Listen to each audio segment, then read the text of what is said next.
Dumilani xivaka ndzi xianakazi thahu ndzi Ikalanga mu Botswana television zinomuhlanganya nami mokgethi kutanga mixolo.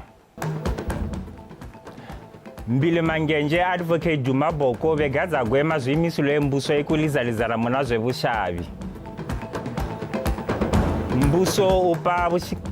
Mbuso upa vuxingikazi maranga pa 200 million pula kuzvikudza. Apa munaze mizano Johani Charles na Pan Parkfin bebudilila mu mizano e badminton ya Botswana International 2025. Mbili mangenje advocate Dumaboko vagadza gwema zwimisilo embuso ekutukove nekulizalizana muna zvevuxavi. Bakati vya muxilantungamili wevuxavi gwexango gunoi World Trade Organization Dr. Ngozi Okonjo-Iweala wakava vakumba ku ofisi yavo. Mbili mangenje boko vakalovela phande guvungano kuvela ka batsamuku kudza vuxavi gwexango eBotswana nezwimwe zwinji. Tutla mathavaphiri nendebo yenge malimo yono itoloka.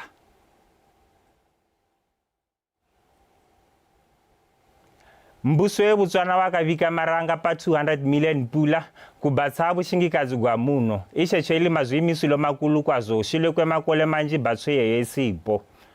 Gulukuta le ofisi ya mbili mangenje tate Mweti Mwasa vakavika mariawa vetano batsa vaka koseneonga vabigilizi mu vuxingikazi. Vakadzwilila vekumbila vakazwimilila koga vakazimilila voga vanonga vezi radio kosene vezi television kujisa mikumbulo yavo yekuti mariawa anga yanjamiswa nezila yakatini. Mano yawa anojisa vuxilo gulefu kosene xivaka xe kula mu vuxingikazi xileko ku xangana ne mang'one xeteka kwe mari xivaka xa kapindra. Well, this is the turning point in Botswana's creative industry. For the first time, there is a serious funding, strong political will, and an aligned government approach. We are committed to working with you to build a thriving creative industry, an economy that provides sustainable livelihoods and tells our nation's stories with pride. It could be also be very important to bring the Minister of Trade and Industry. Nage concern de ka yona ka gore la go biwa ka Cinematography Act ya ga re bui sepe ka Copyright and Neighboring Act. In film and television, the end product determines the sustainability of the industry. The end product. And if we are honest with each other, all of us here, the content that has been airing on Botswana television on Now channel, if we are to rate it, does it represent us well? It doesn't. We've been working around the clock to ensure that cinematography bill gets to life. And what we are currently working on is the regulations. But the intention is to focus more on starting with policies. We're working on a content strategy for the broadcaster.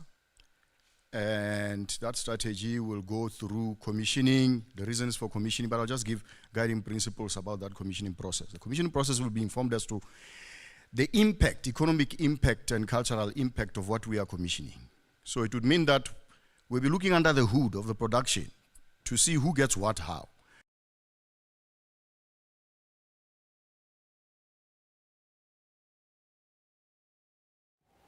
Moti swibatigwana ndewede kutanga to gwilila kuili ave itimbili mangenje advocate Dumaboko bagadza gwema zwimisilo embuso ekutukove nekulizalizana muna zvevuxavi.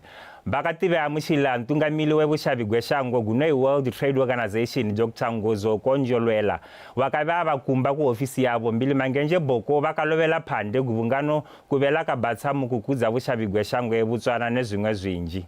Tutla mathavaphiri nendebo itolekiwa na yenge malimoyo.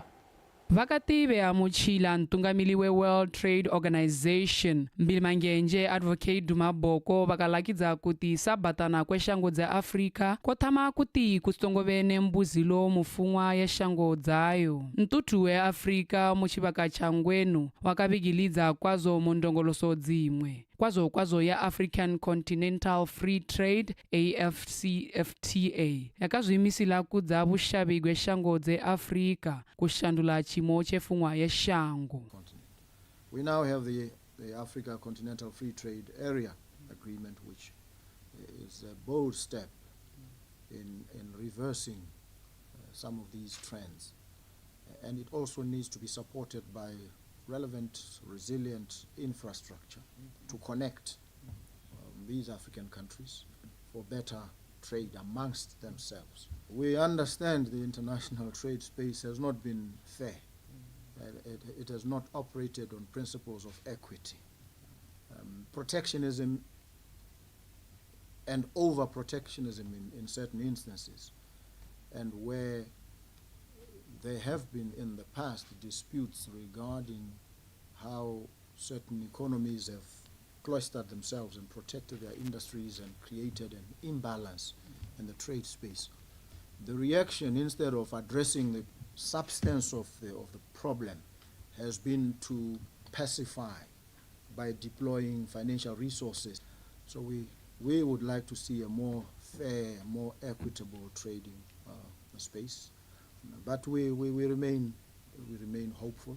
Vushangano ikoko kwakalakidza mazviyimisilo eshango yeBotswana ekudza ashingidzana kweshango dzentutu weAfrica kwosene matatavuko ayo eshingisa zvakasiyana kukudza fungwa yeshango kutola mamo ayo ephikisana neshango dzimwe muna zvevushavi. We in Botswana are trying to position ourselves as a logistics and transshipment hub, because some would say we are landlocked, we say we are land-linked. We are strategically positioned to occupy that space. We are a very peaceful, open, democratic, transparent and credible economy, the highest credit-rated economy in the African continent, slightly ahead of Mauritius, although we are the only two sovereign rated countries. And we would like to see other African countries move up. That we've got to really focus, just what you said, Mr. President. First, we have to focus internally to strengthen ourselves and our own economies. Then we've got to focus regionally to trade better with each other. And then third, externally, to see how we can get a better share of world trade. The economy is contracting at the moment, but there will be a turnaround. And you can key into that turnaround by opening up a bit more and align the private sector in and dealing with a few of the structures that are in the way of competition. Mtungamili we World Trade Organization Dr. Ngozi Okonjo-Iweala vakave mbili mangenje gwevuvili ngono kwavo ngeno kolakidza mazviyimisilo eshango ino emisa zviisendekane dzidaimani mukukudza fungwa yeshango sembuso wakadhwilila negwisa shandula chimo chefungwa yeshango nendongoloso yeBotswana Economic Transformation Program BETP yakazvimisila kulivilidzisa kula kwefungwa yeshango kosenenge viga shango yeBotswana muchimo chaingaphikisana neshango dzimwe. Yenge Malimoyo, BTV News. Kushingidzana kweofisi yempalamende wentutu wetlokweni tate phenyo sukukhu neve ikweleche international kukudza lizivo gunosheteka kwazo mufungwa yeshango yeye xikulu kwazo simisa vatswa kuzvidiya mishingo yemavoko kubatsa bemisha yavo kosene kuve negove mukukula kweshango wakateleveleka ku nxongozelo wenshingo wevakawidza zvidiyo zveikweleche international tate sukukhu vakalumbidza ve-Gambling Authority kuve vakalonga levoko muenjiso yenshingo oyo kosene julila nematatavuko avo eandamisa mano emutsamiko uphepha initiative muna vanowidza zvidiyo mpho ke lebogene ndebo kunyalala umphilo onoitoloka. Bakati belebesa bakawidza zidiyo nungu yepalamende yakamilila nziwe tokweng bakakumbila bakazvimila kukudza shingidzana nembuso nekubigilidza mulizivo ilizila inothama mishingo. The government of the day is starting to toll our roads. So that means we are... Mbuso unoti mugole linoja ukatangisa mishingo yedze mavoko mutlokweng mishingo inonga digwa kwe mikoba inathemba muzila inodwa muletlapeng kuenda kuzirasti ngono ikoko koshathisa kuna bathu banonga imwi banoyoshinga mishingo iye. And these are the people who are going to be on those sites. Zvilevekene kusafana na kunshingo hoyo bakalakidza xeteka ko zwidiyo zwe mavoko. We are mindful of the fact that the rapid evolution of industry Mishingo ya nasi ndiyakatatila sekulingiligwa chedza nekuchengetiwa kwevaxingi koxeteka kuti vathu va zwi papidze nezwidiyo zvakalingisana that are placed on safety needs have placed a demand on us, have signaled to us the demand for continuous skill development. It is an honor for us as the Gambling Authority to join you as we all celebrate this cohort of learners. koxeteka kuti tibatikane tibatse vachachana mukukula kwefungwa yexango nezwidiyo zwipezhubi. High demand in our market in Botswana.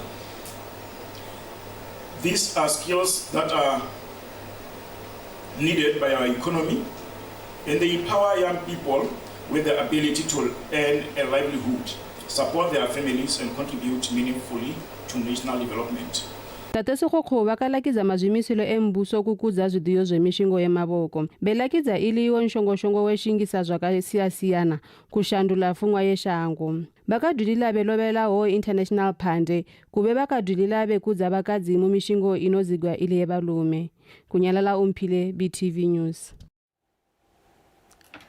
Nlauli wentuthu ebunanzwa gwebupengwe tate thaba ngwaloka bakumbila bagale benzwe maungu misa tenganseche mu bashabi basakaleshezegwa kutengesa tate waloka bakatikwelakiza kuti business enseche inokula muntuthu oyo ngoneshe chithama kuti kubene jinyo munjizi kosene mushango nlauli ne komiti enlawo bakangina mugwendo gwekulekula jinyo lakathangwa nesasagwa shile kwenlawo kwebathu banosenga mseche mugwizi gweshashe kumaungu maranyani samakata nendebo itolekiwa na kunyalala umphile. Matuthu enseche anoboneka pamwe ne pamwe mugwizi mangwe ndi antolo mangwe matsva thundu idzedzo dzolakidza dzilimilile kusengwa koga kutapudza bakhwane benlawo ya na wasetso ipona hela o reka muthaba mo dikoloi hapa o zwibona koga o tenga nseche mo mota dzitukununu kosene dzihulu dzisena teta ye kuchela nseche ziba kuti no fanna koga na bota dzi business idzedzo dzino dwilela ne chinya shango wa thusa mo go senyega ngano kae ya no ile sello se ile gore re batla gore the public at large the community at large re thusane gore ba ba let dipuro ya rona le tale mo ga gore o setse go itshupa gore mo mahudi mangwe gone ya no ke di dumping site ya ka se go ipilo gale yo le nga go atahela le gona ha tshollang teng ichaba cholakidza chidzidziwa ne chinyika kweshango ka gore gona le batho ba ile gore ba limile ka kogano ka yone ba heta gwanega ga ba kgone go heta kuna bathu bakalimasele kwegwizi ngono banokonegwa nepinda sai kuna makomba kukanji ndi danigwa zvithuwo zve bathu benzi dzawila mu makomba ngono dzipelela dzapfila mukati dzimwe dzakabakhwana nematope no ka heta gona ana kana ya ka ba dirile gona no gora re metsi ka floor a ta gona a hella mahuti gora re ka ka thola gona le floor ya metsi go thelele me ke dumela gore mona go gompieno gone gore mola o teka thulaganyo gore ngo thape bone ba zila ingwe ingate batsa ndi apa kungapiwa bathu nshingo wekulinga gwizi nekudzibila kwibiwa kwenseche le banu ba boipelege yone pelege ntha mo ke yone ngwe ha ka re itile e ka thusa ka gore gongwe ha nkantse ba leletsa ba tebeletse re ba hale kana motho a le ho abilwe ka ga molao ho molaetsa go gona go goroga ka bohehu go bone ba tabe re tshwarang le bone benlawo bakazwimisela komane makumbo kuti chimo chechu chipele kunyalala umphile BTV News.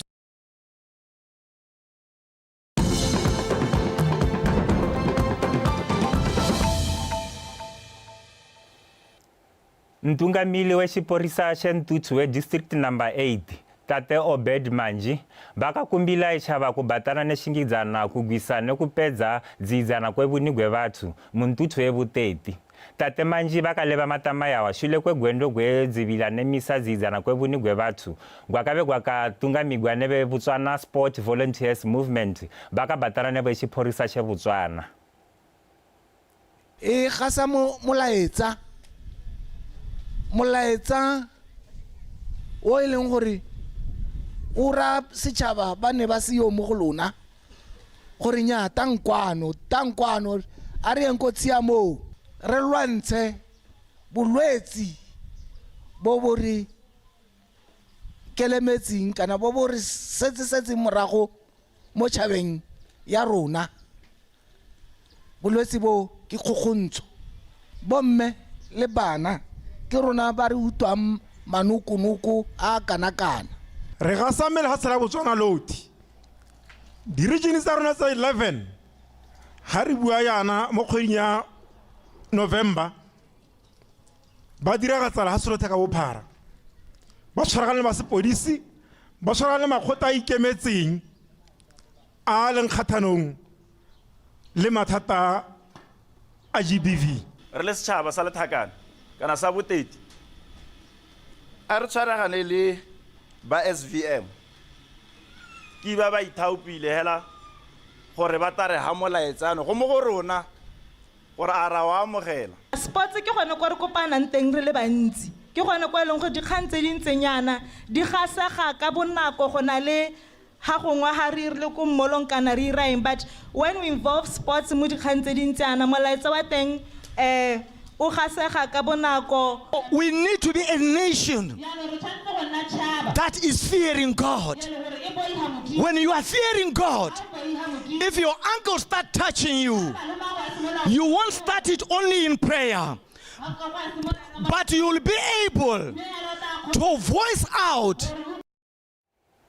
Mbatsi we gulukuta le bushavi netengane tengesa tate baratiwa mathothe bakati kuzvishanganya kwevathu kwekushava kuna simba lekudza fumwa yeshango bakati izila iyeyo inolulamisa mamwe nekudzila kwevathu nesheteka kwemishingo bakaleva ishesho nengivelo ku-odi kunhlangano wevaverekisa khosi wakavoshathila makola aligumi lizi klasi nendebo itolokiwa naki divonyi muntsiwa vaverekisa khosi yakatangiswa makola aligumi yakapinda ishanganya vashingi vematavi yakathuvukana vana ndingilombeli yekudza chilenje che mbigilidzo shangana ikoko kwalakidza simba lebatana apa muna mazvimisilo anofanana ikoko kotogwa ili njoloto inoshingikala mugwendo gulefu gwebatana nailingisana nemang'oni efungwa yeshango shakalakidzwa nevesakosi choendidzana nendingilombeli ye-2036 kwazo yekudza fungwa yeshango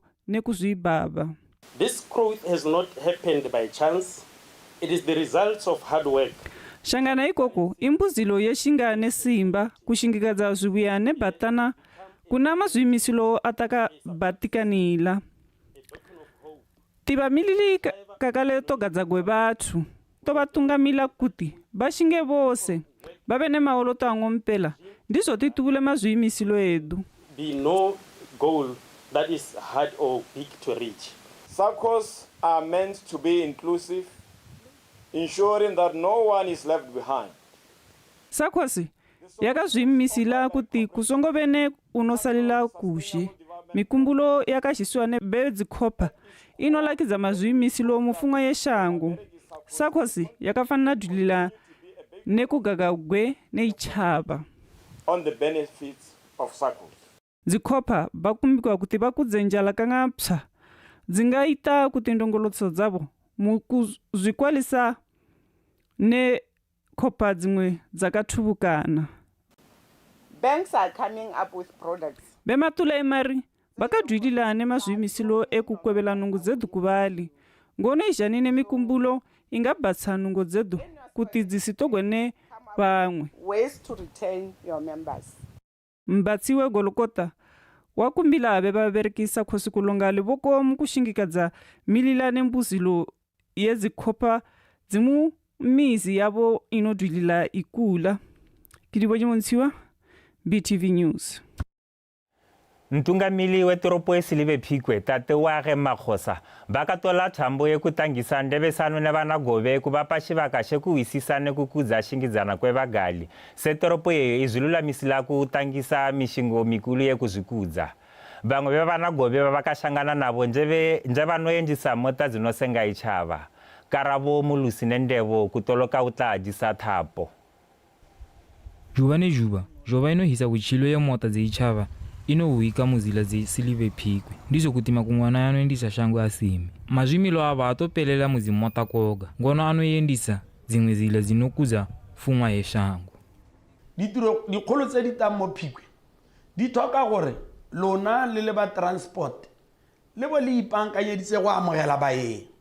Re na le the Mopani International Cargo Airport, re na le ba Next Metal motang ba dirang tse ba di dirang, re na le ba tabong ba ga mmolo le direla goneha, re na le ba di EVs ba di koloi tsa motlakase. Ndebesano zeze zakazviyimisila kuisa mang'oni ebe mota zeichava anonga kushinga chivaka chilefu, themba zemafuta ekoloi zinoenda pezhugwi nemang'oni ekuendisa machilo awo ejuba nejuba. Dikoloi tse yaka di le mo renkeng hale ke a gago ga ise tsenye blue numbers, mme ga e sono nna e tsenya blue numbers ka ditshenyegelo tsotlhe tsa gago ya tsewa ya no nna ya gorumente. Go sena gope ha ile goreng gorumente o go mita halfway ha teng mo ditshenyegelo tse o kopanang le tsone. Ke yaka ke supile ka ditsela gore ga di a nna sente di pothole. Tata industry di first time di go tlase. So maybe first management strategy ne sonso re lebella hela or a tota industry ra re direla siamo. Di charges tsa rona di dirwa ko ministry hoteli di bus fares ko rona di tahela di heletse re tahitsa ikwelo wa lona go go bona. Ndebesana neke zwimo zvemishingo yezila yezikoloi zvovika pachena kuti dumbu toropo yesilive Phikwe inga kuziva chini. Harna hare holosetsang batho teng ante ke be sekai strata se bitswa sesame se akakwa o lebella ka ha ke kgoro ya lelapa la motho, and then o tabotsa koloi ba gore tse dingwe di kgone ho hita ra wa traffic ha tsena ono wa go charge ke mongwe wa batho ba kileng ka charge wa 2000 pula. Di layout tsa rona di dirilwe hela sente as per the standards, mme ka gore ne le re tsibosa yalo re ta go di lebelela re be re bona gore bothata bo nile ha kae ka gore the access road tsa rona mo diplotong tsa rona tsa bonno di up to standard ke di 15 meters tse le gore di cateretse gone gore go nne le movement o rileng be go nna le go offseta jalo gore di apa ba indisi be mota zeichava ne ba makoga banga dumana ne mazviyimisilo entungamilo etoropo echechi chingajula mishingo neku shandula toropo kuti ive yevushavi. Otlarisa Thapo, BTV News.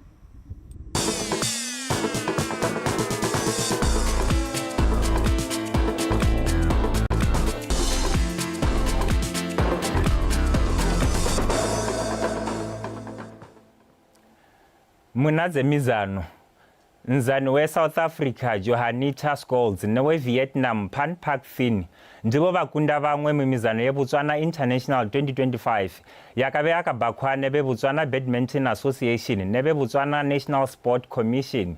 Mizano ye yakabe angine ligwane shango zili 17 yakabe akabatigwa ku Royal Area kutlokweng. Ota disata pono toloka ndebo. On court with the mentality of just trying to learn as much as possible, especially playing against experienced players. I think today was just purely of who was the one that's going to handle the conditions the best, that's most consistent. So overall, I'm really proud of what I've achieved today. I think I came with the same mindset of winning today, but I don't think I was able to execute the shots as well as I thought. Not as well as yesterday and day before. She had got biased, but I had played matches, so I thought I would be a little more conditioned to the court. But maybe today wasn't my day. Tough game with me because my opponent is so good, he's so fast, and he can play anything. He really broken, and it's hard for me to play as my style. Yeah, so in the first game I can play because when the health is 100% and I can play easy. But when in the set 2 or set 3 it's hard because he can catch the match, and then he's really hard.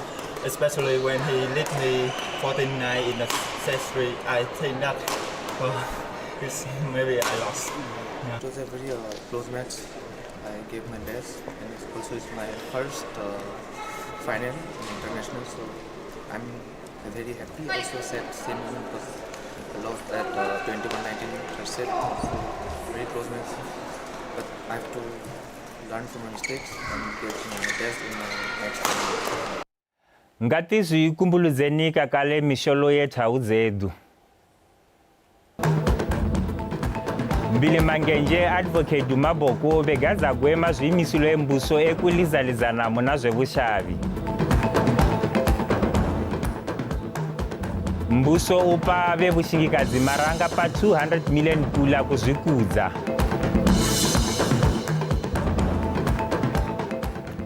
muna dzemizano Johanita Scholes na Pan Park Finn bebudhilila mimizano yebadminton yeBotswana International 2025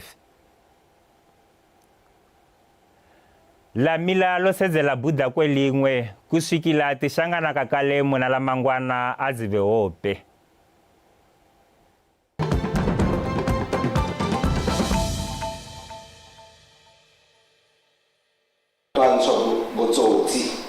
We need to keep on educating our fellow citizens to raise the level of the country's cyber resilience. As people understand the benefits and risks associated with cyberspace more, we can then leverage technology to develop our people. In order to build a national cyber culture, we have decided to use various platforms to reach different and special groups.